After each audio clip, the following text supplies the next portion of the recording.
Welcome back, everyone. Today I played in the second game of the second match here in the America's Cup in St. Louis, Missouri. Now, as all of you guys know from my recap yesterday, I drew in the first round game with the white pieces against Leinier Dominguez. Now, the second game with the black pieces, you never know what to expect, so let's jump right into the game.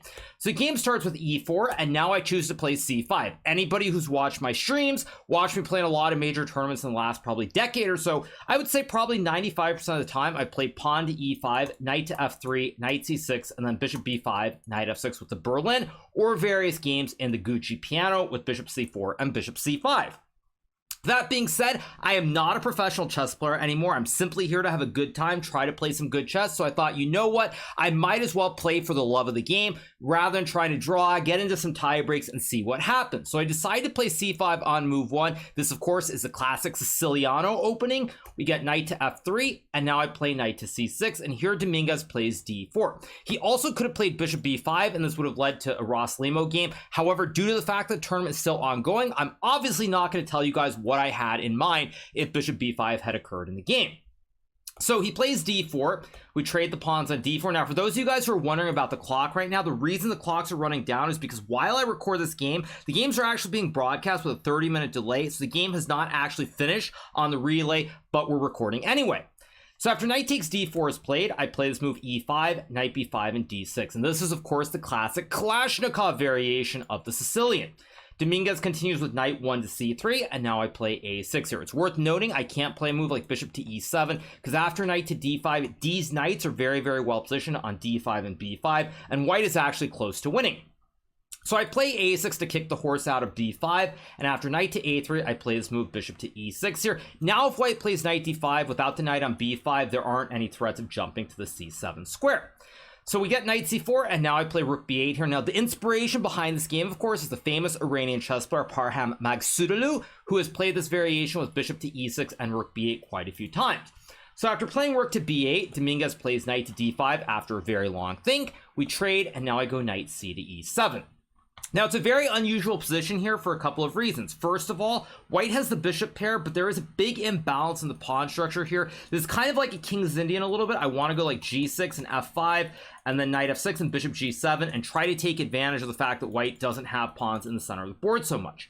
Nonetheless, the game continues with g3. Now, while Dominguez was thinking for a long time, I was really curious whether he would play the top computer line and play like a 3500 rated stockfish and play this move g4. Now, I had looked at this move before the game, and I had some ideas of what I was going to play. Of course, since the event is still ongoing, I'm obviously not going to reveal my preparation at this moment. So he played g3 instead, and now I played this move pawn to b5, kicking the knight out of the c4 square so that white cannot keep pressure on this pawn, and now the knight goes back to e3, and I play g6 to try and finish my development on the king's side. Here Dominguez plays a4, and now I play this move knight to f6, and he goes takes and bishop to g2. Now, I felt that at this point, with Dominguez being down roughly half an hour on the clock, he needed to be more aggressive and try to play for c4, try to do something on the queen side right away, rather than trying to play for a stable position with simple development. And the reason for that is because after bishop g2, I play this unusual move bishop h6, trying to spy the knight on e3 and put pressure. If white ever moves the knight, I'll just trade the bishops. And now white has this very crummy light square bishop, which isn't doing anything on this diagonal. So after bishop to h6, Dominguez castles. Now I castle, and he plays this move queen to d3. Now what Dominguez is aiming for is he's hoping to play bishop d2, followed by something like rook a5 and rook fa1. So as a sample variation, let's say I play bishop g7, and actually I'll illustrate a second point. With the bishop on g7 behind this knight and the pawn, the bishop is very, very passive here.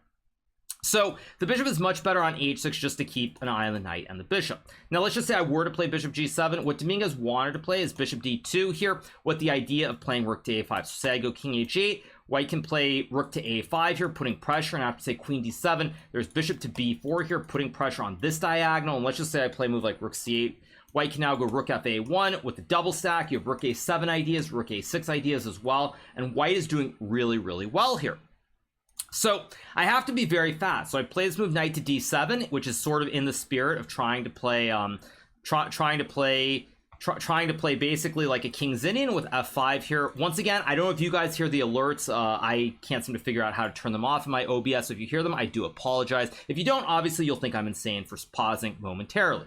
At any rate, in this position, I play this move knight to d7 here with the idea of potentially playing f5 and f4 a la the King's Indian defense, or potentially putting the knight on c5. If I can get a position like, let's just say white goes c4, knight c5, queen d1, and b4. This is also very good for me because now I have a great bastion here with this knight on c5, guarded by the pawn. White cannot kick the knight out of the c5 square, and it's really, really difficult for white to play. So Dominguez plays bishop d2, and now here I play this move knight c5. In retrospect, I felt that this probably was a mistake. I think that I should have just gone all in with f5 here to play for f4, e4 in the center. Say white plays a move like rook e1. I can maybe go f4, forcing the knight backwards, or even e4 here, creating this great outpost for the knight on e5 as well, and of course a classic connect 4. So I wasn't sure what to do, and basically when I played knight c5, it was based on a misunderstanding of the position. Now, the reason I played knight c5 here is that I thought that Dominguez would have to go queen to a3, and after queen to a3, this move f5 is very strong here to go f4, and I have no issues. But when Dominguez plays queen e2, the problem that I realized in this position is that initially I thought I could play b4, creating the classic bastion, but white can actually go, actually not knight c4, sorry, I thought white could play b3 here, instead I play f5, knight c4. White actually is doing very, very well, because even though I have this great outpost, white is going to be jumping with this knight to c6. Say I play like king g7, knight to a5, followed by knight c6, and white is actually quite a bit better in this position, and it's very difficult to play for black. So once I realized this, then I changed my mind and I played this move queen c7. But this move as well, I think, is a little bit of a mistake, because now after b4, the knight has to go back, and Dominguez found this very nice move rook to a5. And what's happened here is by going knight c5, white was able to gain time by playing b4, kicking the knight back, and now I have this very serious weakness on b5 because I can no longer push the pawn forward. So the position is very, very difficult to play here, and I think white is better.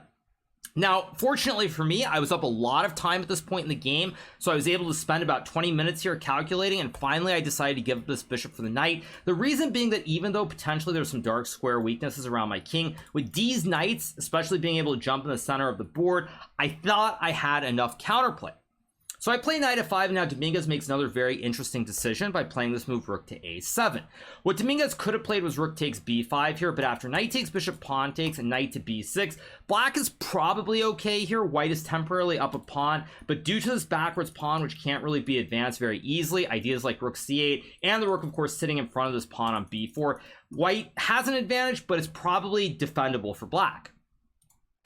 So Dominguez instead plays rook a7, I play rook b7, we swap, and he goes bishop d2. And the idea that Dominguez has in mind here is he says the two bishop versus D's knights. Now, of course, D's knights would be very good, except for the fact that white can always play something like c3, stopping the knight from jumping to d4. And also, I can't really get a bastion. I'd love to put this knight on, let's just say, c4 with the pawn on b5 and claim an advantage, but if I ever go knight to b6, I hang the juicer on b5, so I can't really get the knight to c4 with the blockade. This other knight isn't really getting to d4 because white can always play c3, and so at least in this position, I feel like the two bishops should be better than these knights. So here I played rook to a8, going for a concept that there is an open file here. Try to activate the rook, create a kebab on the 7th rank, and get some activity. Dominguez plays queen to d3 here, and now I play this move rook to a2, activating the rook. I also have ideas long-term, potentially, of trying to trade the rooks on a1 as well, because without the rooks on the board, white is probably still a little bit better here with bishop f1, but there is some play with moves, a move like queen to d1, or queen to b1 followed by something like knight to d4 here, and I think at least I have some chances.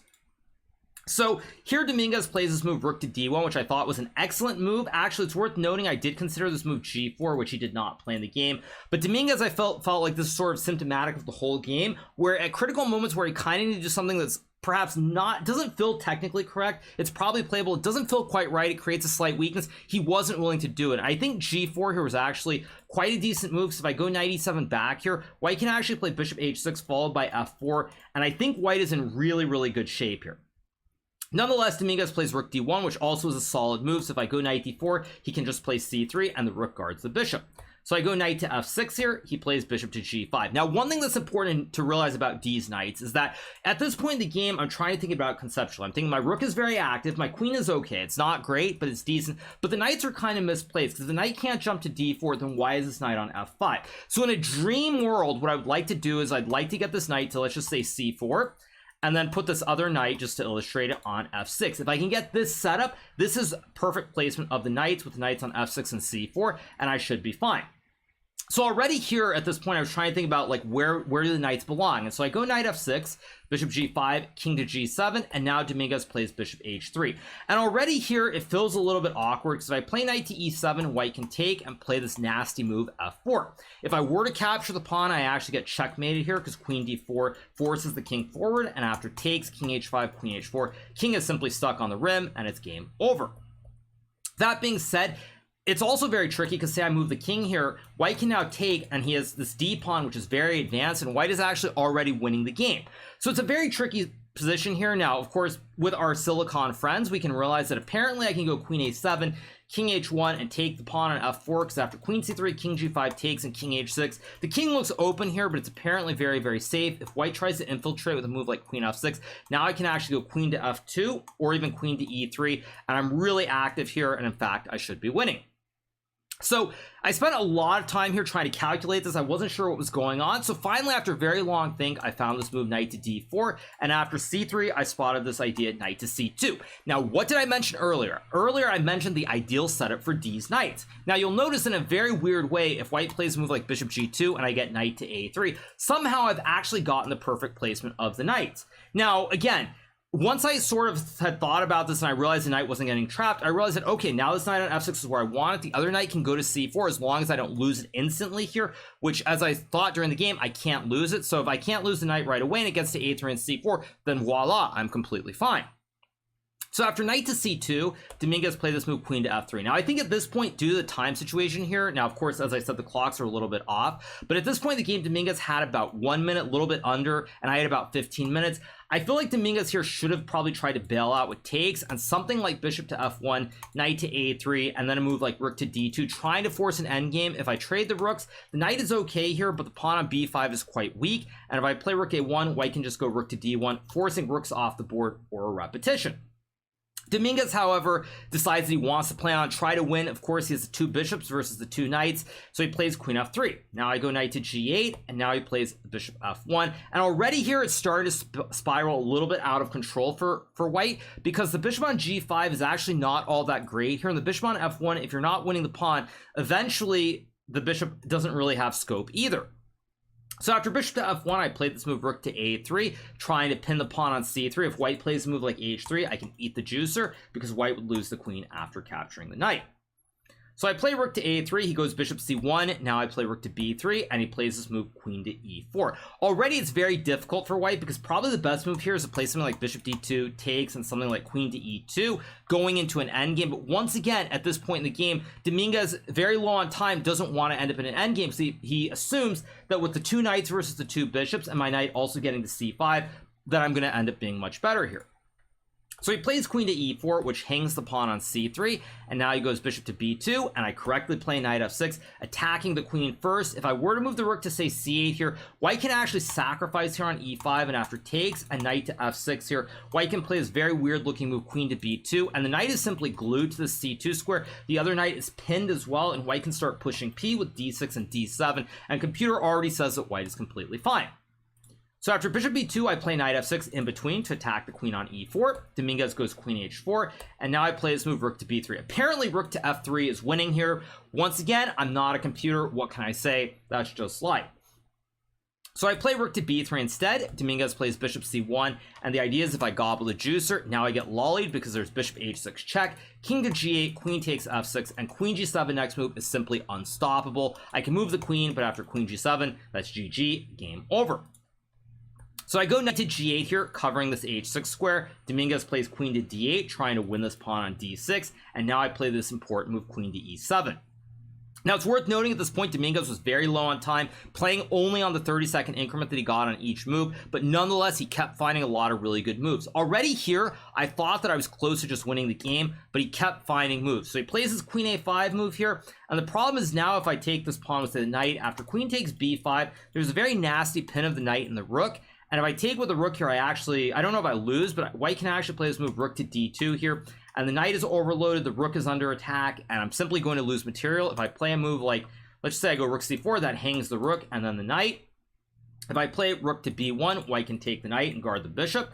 And if I play rook to a4 after queen takes pawn, Once again, the rook and the knight are both under attack, and after rook to a2, white can go queen b3, attacking the knight and the rook, and if I guard the rook, white wins the knight. If I move the rook, white just takes my knight anyway, and I lose the game. So it's very tricky here. Now, fortunately, I had a lot of time, so I was able to keep my wits about me, and I found this move, knight to d4. Dominguez plays bishop e3, and now I play this move, knight to f3, king g2, and I play this move, queen f6. Now, the initial reasoning behind this move is that if white takes the pawn, I have knight to d4 here, attacking the queen, but if white captures the knight, now I have queen f3, winning this rook on d1. Additionally, if white moves the queen, same thing. I go queen f3, and I simply capture this rook once again. So here, Dominguez finds bishop e2, excellent move. I play e4, and now he takes the pawn. Now, I think this was a mistake, because in this position, he probably should have played this move, queen to a1, forcing queens off the board. Again, it's very hard to tell if black can actually win this position, because even though I'm up a pawn temporarily, my pawns are weak. The knight is not really all that strong on f3, since I don't have enough heavy pieces on the board anymore, and computer, in fact, thinks white is close to drawing. Nonetheless, Dominguez takes, and here, apparently, I missed a win. So in this position, I played the move queen to b2. Apparently, after rook takes e3, pawn takes, knight to h6 with the idea of jumping with the knight to f5 or g4. Apparently, I'm winning here. Again, don't ask me why, but these knights look very, very powerful. Sample line is something like queen c4, knight to g4. Queen takes e4, and now I have this nice move, knight to e1 check. If white goes to h1, I have knight f2 with the classic fork. If white goes to h3, knight f2 is actually checkmate because the king simply has no squares. This is a very beautiful one. And if white takes knight, now I go queen to f2, king to h3 takes, king takes g4, and I assume there's probably, maybe it's not a checkmate, maybe it's just puzzle rush, but I have queen h5, king f4, g5, king f5, queen g6 check, king goes back, queen takes queen, and I win the game. Now, of course, I had time here, but if rook e3 doesn't work, I just lose the game. So instead, I played queen b2, trying to take advantage of the bishops being very weak on the second and third rank. Dominguez plays queen a6 here, and now I try to bring this horse into the game by going knight f6 with the idea of knight to g4. Dominguez plays h3 here, stopping knight to g4, and now I find a very important move, which is this pawn push to h5. Now, at this point in the game, it looks like I've got a lot of pressure here, because if white, for example, were to take the knight as an illustration, I can take the bishop due to the pin, and white actually loses this bishop because there simply are no squares for this bishop to go to. So after h3 in this position, what can I do to improve? I'd love to play rook a3 attacking the queen, but then white has bishop to c1 attacking my queen as well. And after the trade of queens, white is doing fine. I can't really move my queen because then I lose the rook. So in this position, how do I improve? I can't go rook a3. I can't really stack on the second rank or the third rank very easily. So the only other plan I have here is to play this move h5. And the reason this move is so strong is I'm trying to create some weaknesses on the king side. Now, if white were to play a move like, let's just say queen to b5 here, I can go h4, and after white plays g4, I can now play this move queen to e5 with the idea of creating a checkmate threat on this h2 square. So already here after h5, it's very hard to play. In fact, I think the computer thinks it's close to loss. Dominguez, with only seconds on the clock, he plays this move king to f1, which effectively loses the game because now I can play this move queen to e5, and the idea is very simple. If white plays a move like queen to b7, I take the juicer on e3, and after queen takes g3, I'm threatening mate in 1 with queen g1, and after white takes, there are many ways to win, but easiest is to take with a pawn, threatening the checkmate, rook d2 stop, and queen g2, but now I go queen takes h3, king to e1, queen h1, king to f2, and knight to e4, which is in fact checkmate. So at this point, it's already very, very hard to play. Maybe white can play queen a1 to try and keep the game going, but after queen to f5, threatening queen takes pawn mate, white has to go king g2, and when I slide the king away, the knight is probably jumping to the center. White is super weak here on the king side, so many ideas that I don't think that a human could save the game. So Dominguez instead plays king g2 here, which loses on the spot because now I can play rook takes e3, and after white takes the rook, I have this nasty pawn push to h4, threatening to capture the pawn on g3, and it's all hopeless here. Dominguez could have played bishop takes knight, but after queen takes pawn, if king h1, I take with check, winning the rook with the classic mini pyramid of Giza, and if white goes king to f1, I take with the pawn, threatening the classic checkmate with queen g2 and queen e2. And if white tries queen to a2, stopping it, now I can just take the pawn. Let's just say king to g1, queen g3, king f1, and now there's this move knight to g4, or frankly, for the memes, even h3 here with the classic white peepos, and the game is completely over. Instead, Dominguez decides just to take the pawn, and now I play this move queen to h2 check, and here Dominguez resigns the game because the only move that white can play is king to f1, and after queen to g1, this is quite simply checkmate here. The king has no squares. So after queen to h2, Dominguez resigns the game, and that means that I win my second game of this mini match. I continue to gain some classical rating points, even though I don't care, and this means that I will now move into, I believe, the semifinals, or not semifinals, sorry, the final match of the champions bracket, where I will play either Fabiano Caruana or Wesley So, who are currently playing a tiebreak right now. At any rate, it's great to get the win, no tiebreaks needed, and we just keep moving forward, as they say in that classic TV show, The Imposters. Always keep moving forward, or something like that. I forget the exact phrase. At any rate, you guys, I hope you did enjoy this recap of my win over Dominguez here in the second game, and I'll be back tomorrow with a recap after my first game of the final champions match against either Fabiano Caruana or Wesley So. But again, I hope you enjoyed it. Make sure to hit that subscribe button below if you haven't already, and I'll be back very soon with another recap. See you guys. Bye.